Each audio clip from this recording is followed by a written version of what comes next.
Hi friends, இன்றைக்கி நம்ம சனிக்கிழமை எவ்வளோ ஓட்டிருக்கோன்றதை இந்த வீடியோவில் பார்க்க போகிறோம். சனிக்கிழமை வந்து நம்ம வீட்டு பக்கத்துலேருந்து ஒரு லோக்கல் சவாரி ஒன்று எடுத்துட்டேன். அது வண்டலூர்லேருந்து பல்லாவரம் ட்ராப்பு. அதுக்கு வந்து 400 வாங்கினேன்.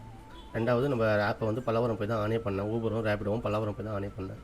நம்ம ஃபஸ்ட்டு ட்ரிப் எடுத்துட்டோம் ஃப்ரெண்ட்ஸ். ரேபிடோவில் பல்லாவரத்தில் வந்து ரிலா ஹாஸ்பிட்டல், அதுக்கு வந்து 96 ருபீஸ் கொடுத்தாங்க. செகண்ட் ட்ரிப் வந்து ரிலா ஹாஸ்பிட்டல்லேருந்து குரோம்பேட் ரயில்வே ஸ்டேஷன், அதுக்கு அமௌண்ட் வந்து 99 ருபீஸ். நெக்ஸ்ட் ட்ரிப் வந்து குரோம்பேட் ரயில்வே ஸ்டேஷன்லேருந்து எடுத்துருக்கேன். அது ட்ராப் வந்து செம்பாக்கம், அதோட அமௌண்ட் வந்து 121. செம்பாக்கத்தில் டியூட்டி ரொம்ப கம்மியாக இருக்குது. அங்கேருந்து மூவ் பண்ணி ராஜகீழ்பாக்கம் போனேன்.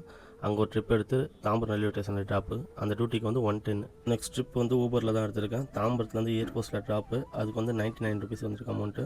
இந்த ட்ரிப்பு ரேபிடோவில் தான் எடுத்திருக்கேன். இரும்புலியூர்லேருந்து ஆலந்தூர் ட்ராப்பு, இதுக்கான அமௌண்ட்டு 304 ரூபா. இந்த ட்ரிப் வந்து ஊபரில் தான் எடுத்திருக்கேன். ஏர்போர்ட் மெட்ரோலேருந்து நெடுங்குன்றம் ட்ராப்பு, இதுக்கான அமௌண்ட் வந்து 273. இந்த ட்ரிப் வந்து ஊபரில் தான் எடுத்திருக்கேன். எஸ்எஸ்எம் நகரில் வந்து குரோம்பேட் ட்ராப்பு 239 ரூபா. இன்றைக்கி மொத்தமாக எத்தனை டியூட்டி ஓட்டிருக்கோன்னு சொல்லிட்டு எல்லாமே டீட்டெயிலாக போட்டிருக்கேன் ஃப்ரெண்ட்ஸ். தேங்க்ஸ் ஃபார் வாட்சிங். நம்ம வீடியோக்கு சப்போர்ட் பண்ணுங்கள்.